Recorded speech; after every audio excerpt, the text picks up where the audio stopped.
Welcome to another Blackathon vlog. This is Blackathon day 6. So continuing right where I left off in the last vlog that I did was me and Mamà making lobster dinner and quiche and just tons of delicious goodies for the tummy. And then we watched some horror movies. Mamà took me to a vintage store and I promised y'all that I would show you my haul in this video. I finished 2 books in the last vlog. That was The Lesson and Wife of the Gods, the group books for Team Science Fiction Fantasy and Team Horror Thriller for Blackathon. And today I'm going to be continuing reading I Do Not Come to You by Chance. I'm on page 150, I believe, and I want to get to at least page 200 in this vlog. I'm gonna have some breakfast and clean up around the house, and then I will show y'all the haul.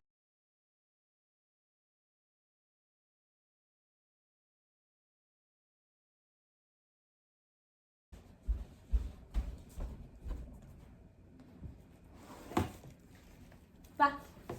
Bye. Okay.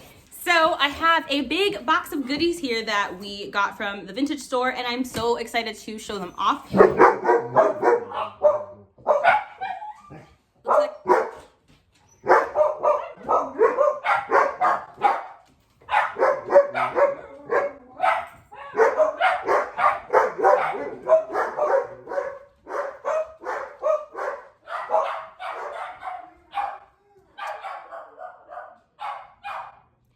my mom just got home, so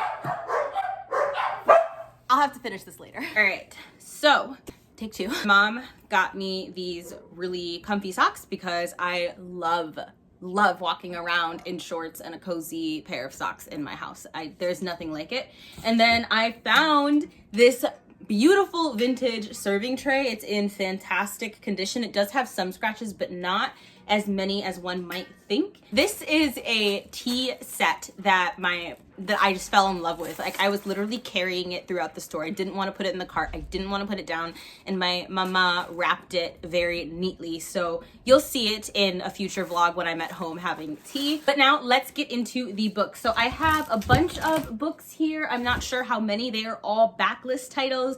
Most of them are under celebrated titles that I haven't heard of, but that I just decided to give a chance to. If you've watched my last vlog and if you've watched my videos in the past, you know that I don't buy books that I haven't read. I rarely buy books, but the book God spoke through me and they said that now was the time for a book haul. The first book I pulled out is called The Geography of Bliss, and it is described as one grump's search for the happiest places in the world. So this just seems like a cozy, feel-good contemporary read about a self-described mope going on a journey to find happiness. And I really like those kinds of feel-good stories, as cheesy as they are. Then I hauled a classic, Anne of Green Gables. I really do enjoy classics when I get the time to pick them up, so I figured it would be better to have this than not. I've never read Anne of Green Gables before. I honestly don't even know what it's about. Then I hauled a old school high fantasy. This is called Cronder the Betrayal. Look at this freaking cover, y'all. Even the way that the book is described is old AF. Listen to this, y'all. War is an enduring legacy where blood swells the rivers. It is the story of a traitor who rejects the brutality of his warlike kind and casts his lot with the human targets of their fierce aggression. It tells of a mysterious death and sinister machinations, and sings of a time when the fate of many civilizations rested in the able, unfaltering hands of Rift War veteran Squire Locklear and cunning thief-turned-squire Jimmy the Hand. Be prepared to experience true excitement, blood-chilling terror, and the triumph born from the doom aimed at the beating heart of a kingdom. Please let me know if you've read this series or even heard of it, because I have not. I would absolutely love to know your thoughts. I also hold a book by an Indian author that is also set in India, and one of my TBR card prompts is to read a book set in India, which I don't have many of. So I was very excited about this. This is called The Splendor of Silence, and I thought the cover was so miraculously beautiful. This is the author's third novel, and it is set in May of 1942. It features politics, a forbidden romance, and centers familial storytelling. Sam's daughter receives a trunk of treasures from India along with a letter from an unknown narrator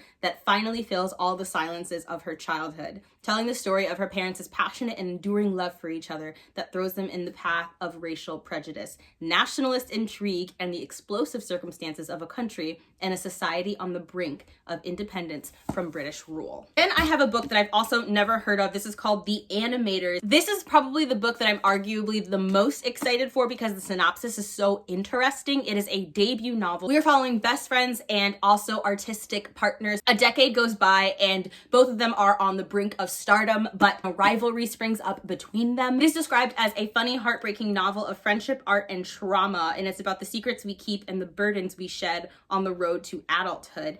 And it features a road trip, and y'all know that I love books that center journey, so I'm really excited about that. Then I picked up an old school thriller called While Galileo Prays. Look at this cover, y'all. I'm dying. Across the street are the bodies of 14 innocent men and women who are discovered atop an elementary school and then promptly executed from 400 yards away. So this is a book about these FBI's top field operatives trying to find this sniper. Then I have a book that doesn't have a cover. It's called The Blood of the Lambs by Kamal Salim. I don't know anything about this book other than the cover. Then I have a book called The Tower. This looks like a fantasy thriller. When a cyber attack at NASA's Goddard Space Flight Center in Maryland disables the Hubble telescope and the Nobel Prize winning scientist in charge disappears, the only clues left behind are a cryptic countdown clock and a chilling message displayed on the missing man's computer.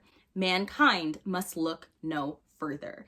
I am so excited. It involves ex-special forces operatives and American journalists being trapped in the Syrian desert, a prisoner of the prophecy. It's got a very busy plot, and I'm very freaking stoked about this. Then I have a book called The Book Jumper. This is a whimsical YA fantasy about a girl who's able to jump into different stories. I had to have this book. That is every reader's freaking dream, and I'm so excited, and I thought the cover of this was absolutely beautiful. I literally could not believe that I found an Attica Locke book, and this novel is titled Pleasantville. Attica Locke is a very well-known and highly regarded Black thriller author, and I love that I found her book during Blackathon. Set 15 years after his career-defining case against coal oil, a toxic case involving politics, corruption, and murder in this electrifying and atmospheric tale. Very, very excited about that one. Then I have a Mitch Albom book. This is called Finding Chica, about a little girl, an earthquake, and the making of a family. I have another book by him. I got Tuesdays with Morrie, which I read along with the rest of the world in high school. Although I read this for fun and I really liked it. I'm just excited to have these books. I haven't read this one, but I did definitely enjoy Mitch's writing. And although I read this in high school, I would love to reread it as an adult and dissect it from the lens of the experiences that I have acquired since reading it the first time. And my final book is called The Alphabet House. I am so excited about this. This is a thriller about British pilots who have been chosen to conduct a special photo reconnaissance mission. Y'all, my dog is a jerk and she made my tripod fall with my camera. Anyway, as I was saying, so this is about British pilots who've been chosen to conduct a highly secretive mission. Intelligence believes that the Nazis are burning new factories that could turn the tide of the war, but when their plane is shot down, they know they will be executed if captured. With the enemy patrol in pursuit, they manage to jump aboard a train reserved for SS soldiers wounded on the Eastern Front. In a moment of desperation, they throw 2 patients off the train and take their places, hoping they can escape later. Their act is too convincing, and they end up in the Alphabet House, a mental hospital located far behind enemy lines where German doctors subject their patients to daily rounds of shock treatments and experimental drugs. The pilots' only survival is to fake insanity until the war ends, but their friendship and courage are put to the ultimate test when James and Brian realize they aren't the only ones in the Alphabet House feigning madness.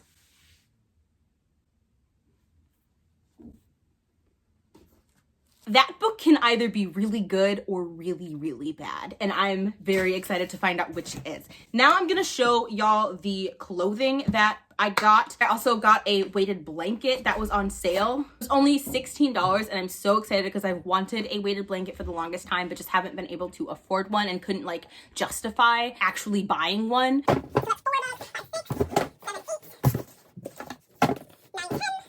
Okay, so I hauled 13 books, which is pretty good for 20 bucks.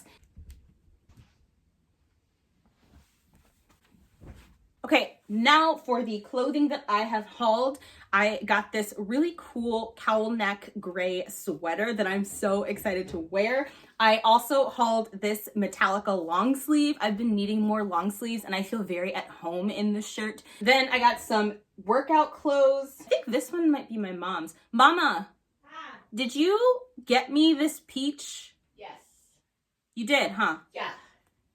Yes, I did. Okay. I thought I'd throw a little splash of color at you. Oh my God, my mother, like, low-key hates that I prefer my clothes in black and gray and white, and so she's always pressuring me to get shit in pink and peach and, like, bright colors. I didn't mean it, but it was really yoga. How you gonna say you didn't mean it and put it in the cart? Love you, Mom. I love you.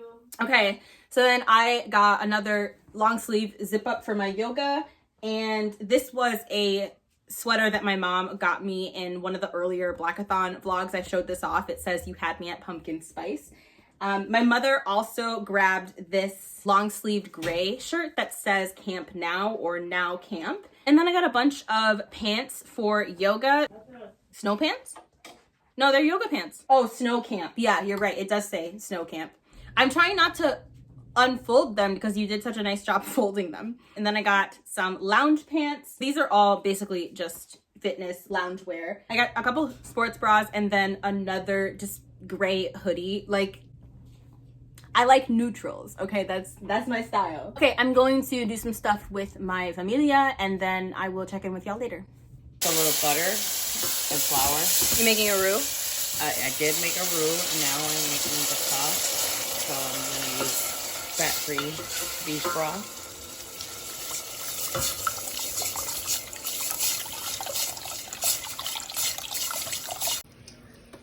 Homemade. Tell me how much. Good.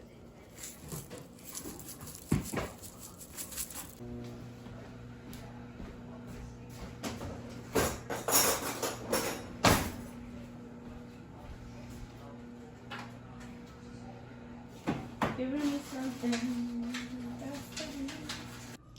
A little bit of sauce inside.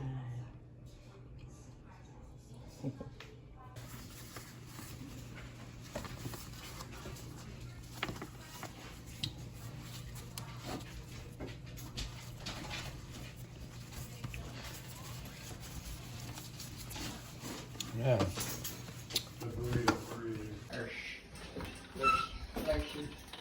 I ordered in there. Yes, Mama.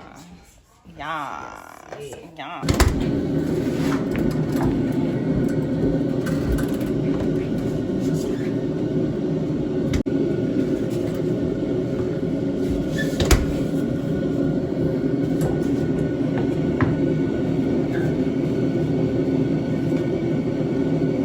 Okay, so it is about 11 o'clock at night. Mom made dinner early and then we fell into a sleep coma for literally 4.5 hours. She made the most amazing, delicious burritos and my mama's cooking just puts me right to sleep. It always has. We woke up, I continued reading I Do Not Come to You by Chance. I'm about 100 pages farther than I was last time, so I definitely hit my page goal for today.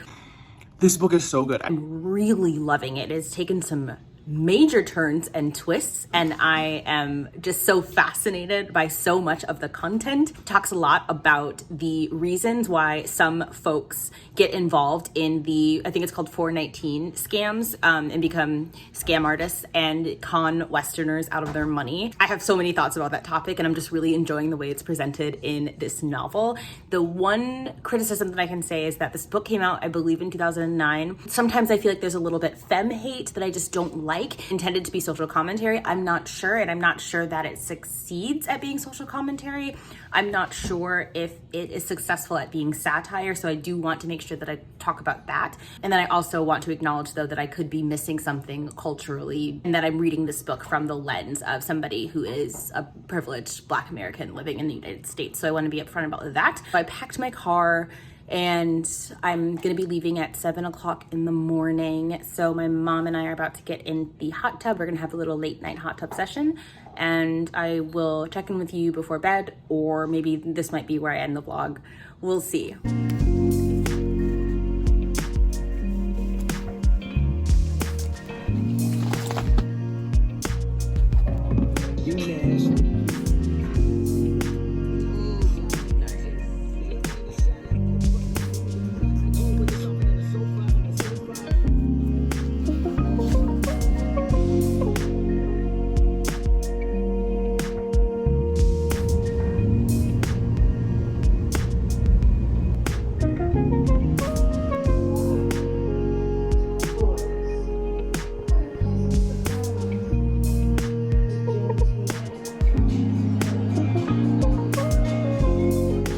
What up, y'all? I am showing my face shamefully because I know it's been 84 years since the date when this vlog was supposed to be posted.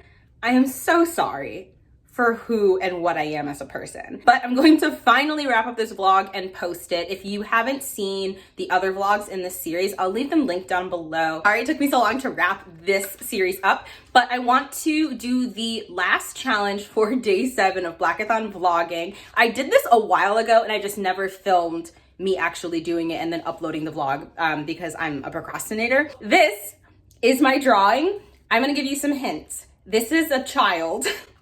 I cannot draw. And I know it looks like I drew this in 2 minutes. I'm telling you, this took me half an hour. Good luck.